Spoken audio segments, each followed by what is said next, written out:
Hello once more everyone, we are playing a tournament of Masculine Deception and we just went exploring some bit of ruins. No, we don't need the splash video, thank you. And yeah, we had a big old plot reveal or something.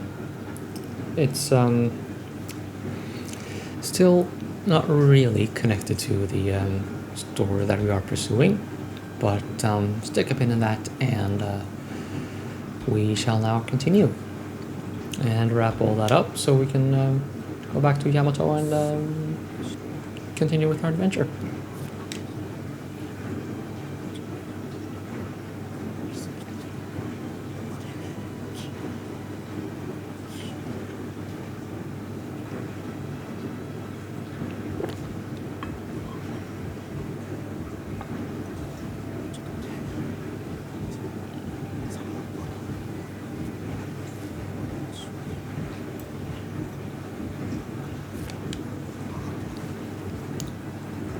Yes.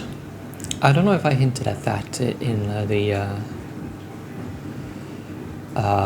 first bit there with Haku in the cave and the slime, but yes. That big old slime monster was indeed once a human being. If you want to know more, you would have to refer to Prelude to the Fallen or watch the old 2006 anime, I think it was. Anyway, we shall continue.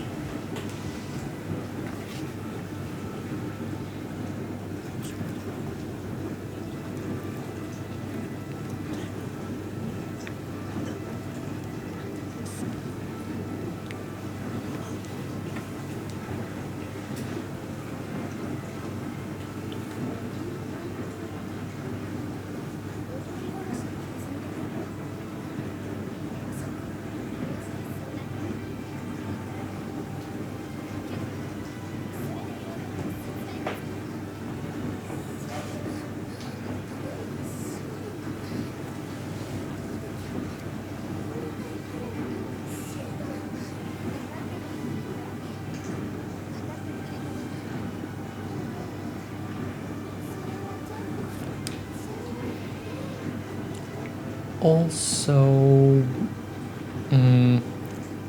rife for misunderstandings.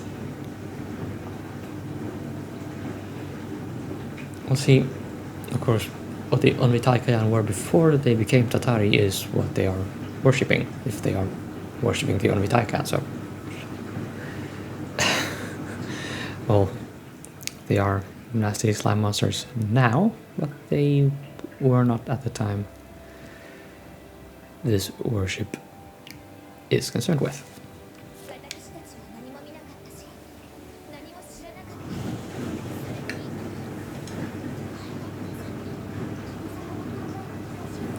Ow, ow, ow, ow, ow, ow, ow, ow, ow.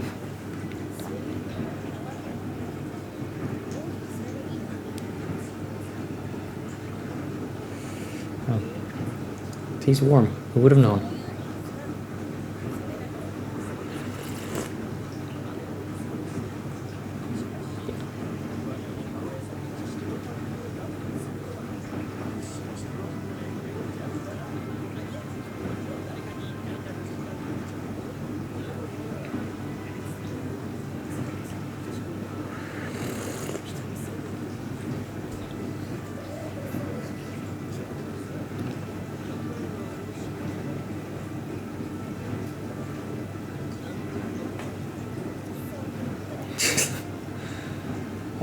Yeah, that's Yachtwell, alright. He just smashes things with his sword.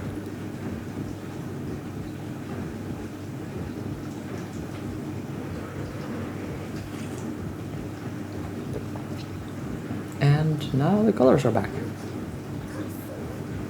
Haku isn't fine, is he?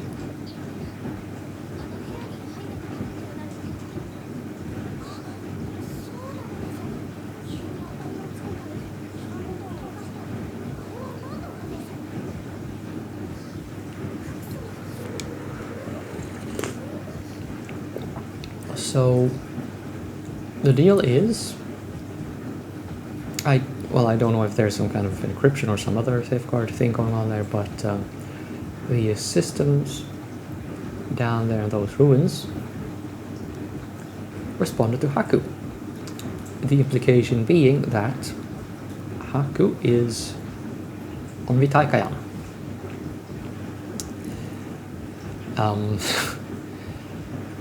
He's had a rough couple of months, this kid, okay? Let's give him some leeway.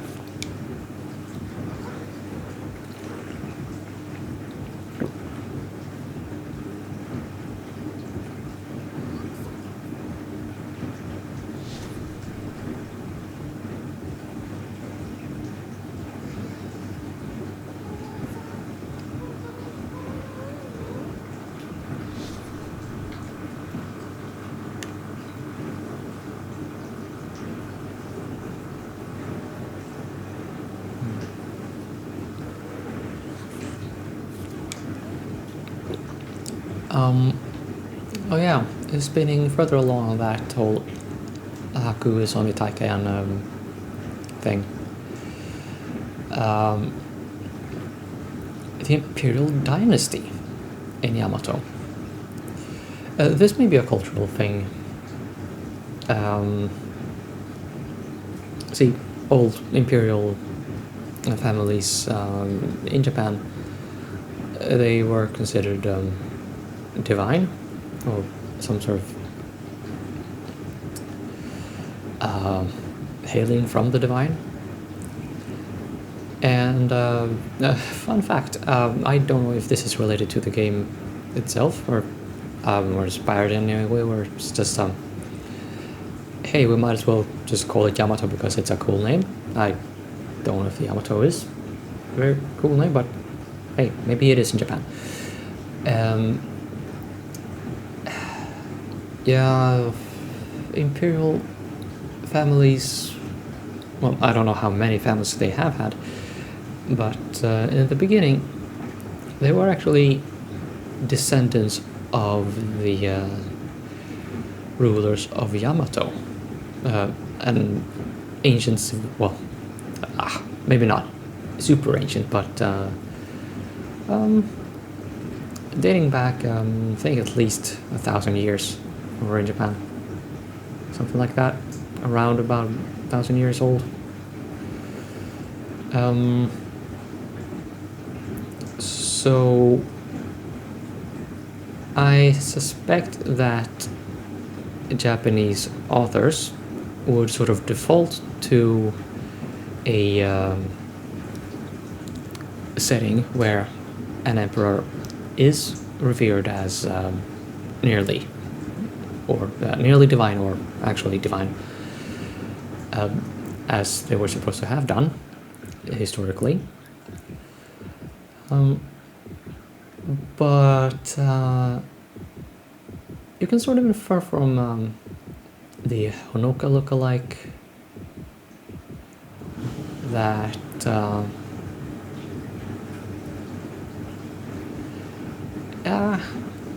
there could be something going on here with that the emperor of Yamato is, like Haku, somehow descended from, well, straight from Onmitaikan or something. Obviously they can't be real Onmitaikan because, well, real Onmitaikan just turned to slime, or just otherwise debilitated by some sort of pathogen. But more closely related to the Onmitaikan than these other guys with the fluffy ears and things are.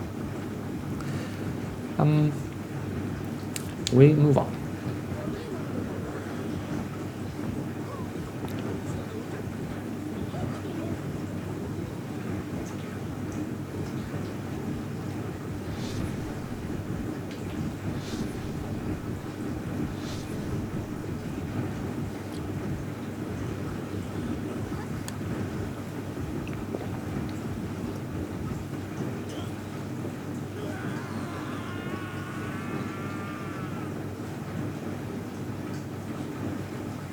I'm sure you should react that way. I don't know.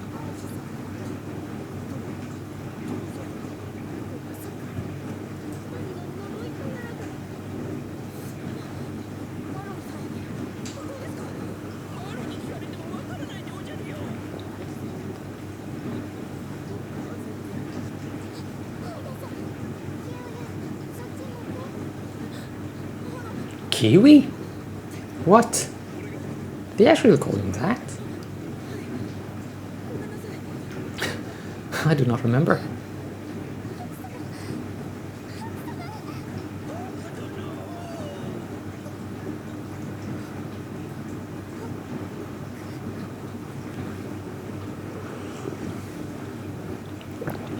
Big drama right there. Oh, and look at that. We had actually finished a fight and not gotten our clear experience bonus points yet. Okay. Apparitions Bird Song 2.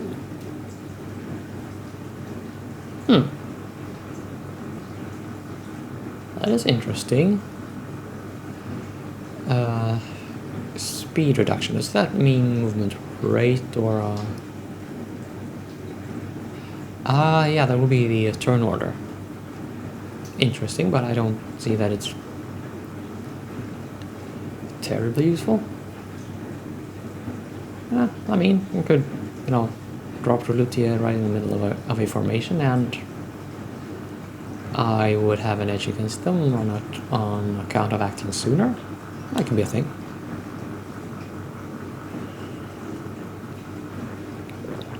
Oh, that's a new action chain.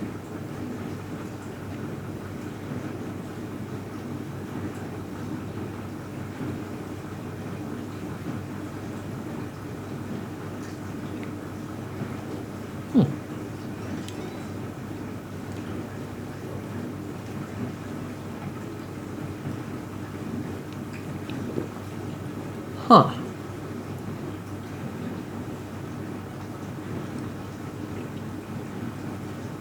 That is... I do not remember that, but that is really good for an archer. Kiru's gonna be good.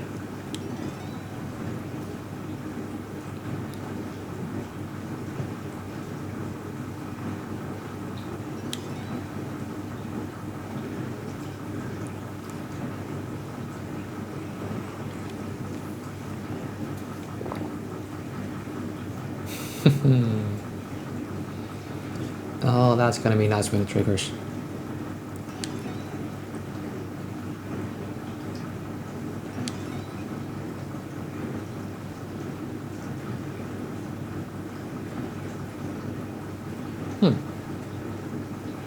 Okay. Not quite sure why I got that, but I'm not gonna complain.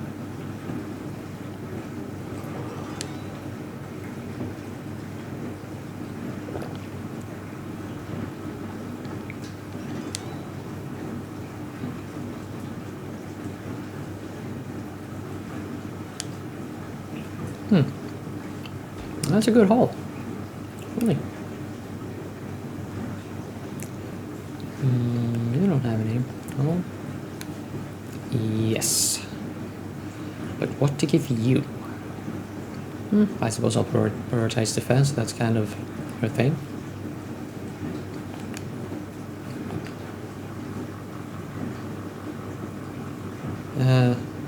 You kind of need defense.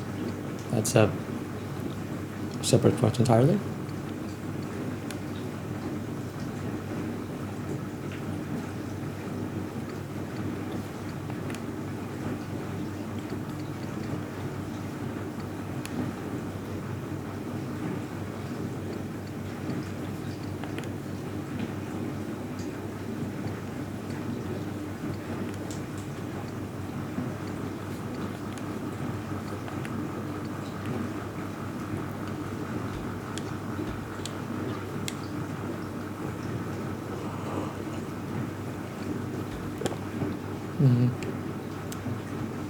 Let's see, maybe I can set a few things up.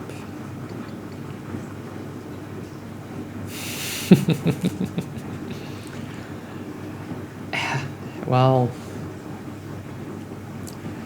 that's not gonna do a whole lot for Lutia. Maybe I could give her this though.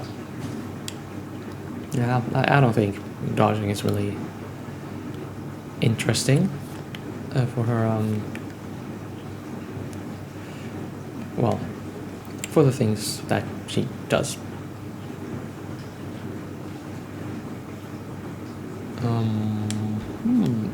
You could do with this though.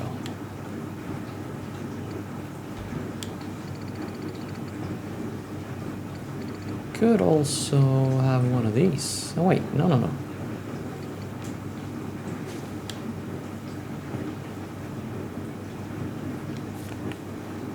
Oh, I didn't mean to do that. Okay. So if you're not gonna be dodging or guarding very much, I guess we can give you this. And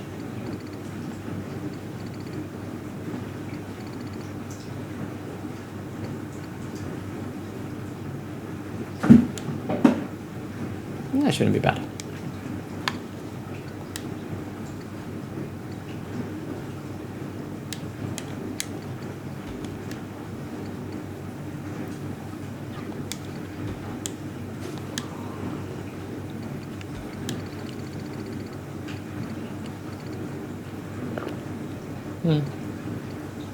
Yeah. Not a bad idea. Not super interesting either, but it is something. Maroro is actually not going to be in the party for very long, so I don't think I will be giving him the cheat death skill. Oh well, I shall save the game and we shall continue.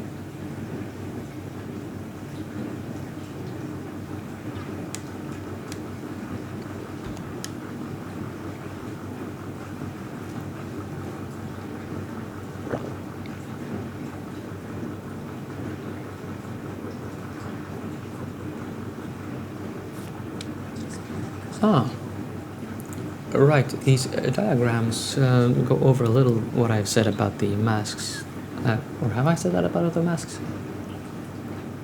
No, I might not have actually for this playthrough. But if you think back to Prelude to the Fallen, and well, that mask is, I think, the one we had in Prelude to the Fallen on the Haku. What you're supposed to be seeing here is how the mask physically connects directly with your brain. So it made a lot of sense that if you try to pull the mask off of Hagolo's head, it would have a bit of pain to go with that effort. Let's see if they go into any detail here.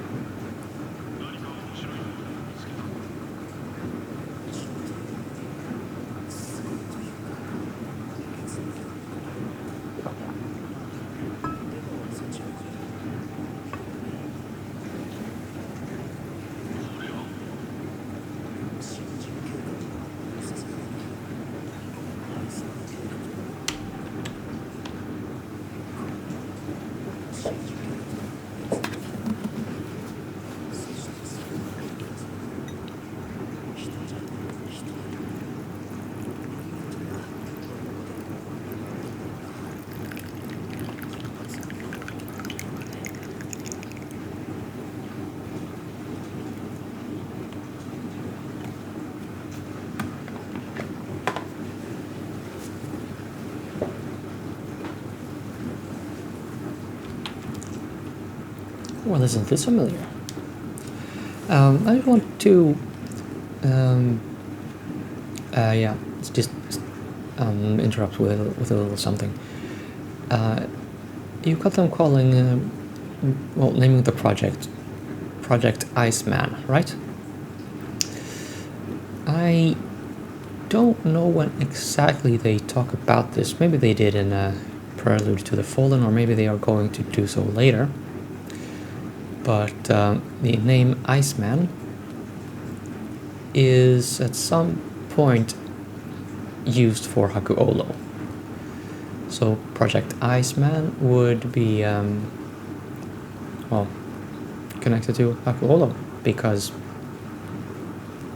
anime uses names like that, I suppose. Let's continue.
Awkward.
Okay, what's going on?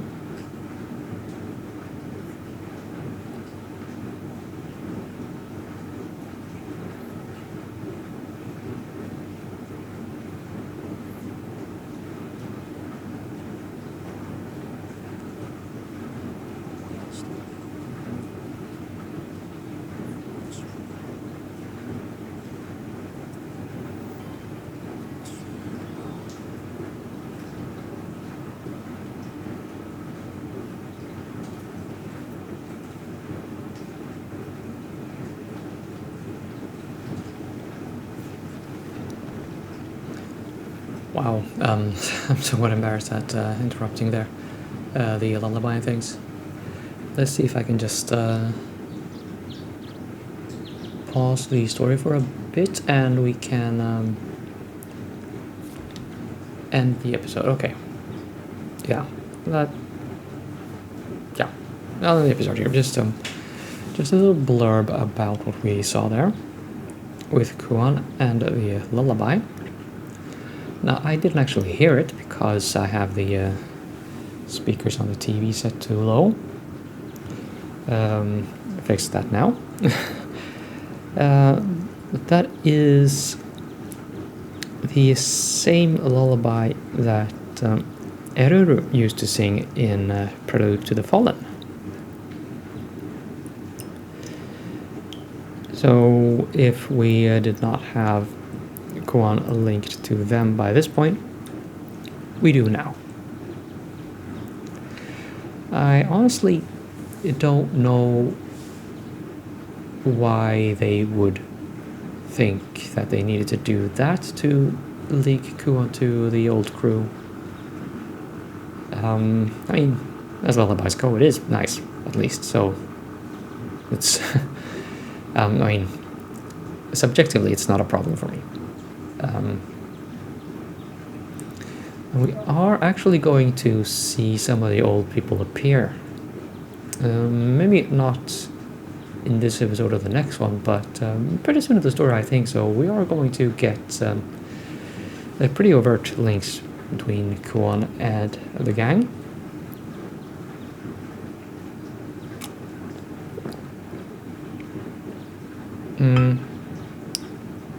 So, I don't know.